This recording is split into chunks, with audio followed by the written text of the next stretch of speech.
Welcome to our lesson about background and foreground. Let's start by opening the Scene Editor dialog window and the Preview window. Okay, let's go to the Back/Foreground tab. I'm going to begin by selecting an image. Let's browse for it. Here you see the default location of the image folder: SOLIDWORKS, Data, Images, Textures, Background. I'm going to select Studio 2 and click Open.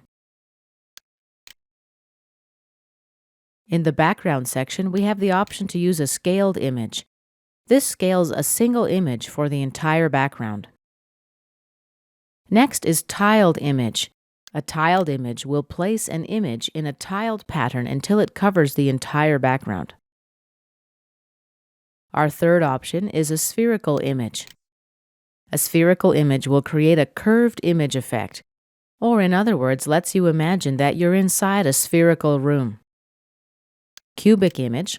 This creates an effect like you're inside a cubic room.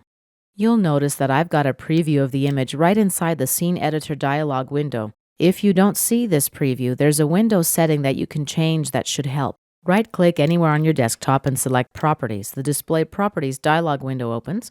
Go to the Settings tab. Now under Color Quality, make sure that you've got highest 32-bit selected. Let's cancel out for now. Another option is to use a plain background. We select the color of the background, let's say yellow. We can also opt for a gradient. With a gradient, you select two colors. A third option is to have no background.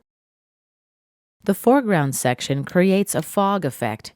It varies from 100% transparency at the start distance to 100% opacity at the opaque distance. With the foreground, setting the correct distance is really a matter of trial and error. Let's try 500 millimeters. Tab and Apply. Now let's render.